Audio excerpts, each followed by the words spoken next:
Apa yang kamu tahu tentang Kerajaan Galuh? Sebuah kerajaan kuno yang pernah berdiri megah di tanah Sunda, tapi sering terlupakan dari buku sejarah. Padahal, pengaruhnya sangat besar bahkan sampai ke Jawa Tengah dan Kerajaan Mataram kuno.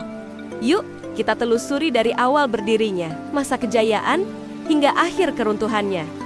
Tahun 612 Masehi, Ureti Kandayun memisahkan diri dari Kerajaan Tarumanagara yang saat itu melemah. Dengan pusat di Karangkamulian, Ciamis, ia mendirikan kerajaan baru bernama Galuh. Kata Galuh berasal dari Sansekerta yang berarti permata, melambangkan kejayaan dan kekuatan.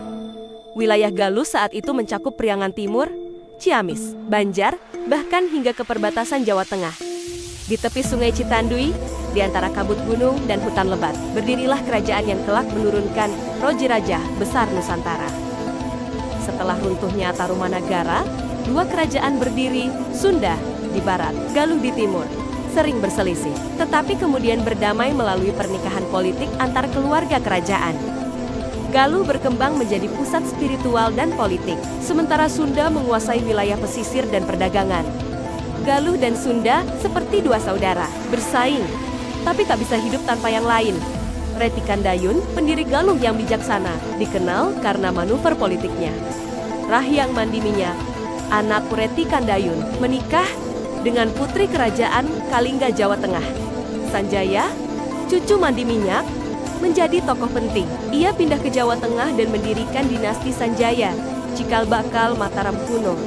Catatan penting, Kerajaan Galuh tidak hanya besar di Jawa Barat, tapi menjadi penghubung antara Sunda dan Jawa Tengah melalui keturunan Sanjaya. Galuh dalam naskah Nusantara, nama Galuh tercatat dalam naskah Carita Parahyangan. Wangsakerta, Bujangga Manik, digambarkan sebagai tempat para ersi, tokoh spiritual, dan pusat pengetahuan. Galuh bukan hanya kerajaan, tapi peradaban, tempat orang belajar, bermeditasi, dan menulis sejarah. Penyatuan dengan Kerajaan Sunda. Sekitar abad ke-10, Galuh dan Sunda bersatu menjadi Kerajaan Sunda atau Galuh. Raja-raja Galuh memimpin sebagai raja. Sunda juga. Pusat kerajaan pindah ke Pakuan Pajajaran Bogor modern.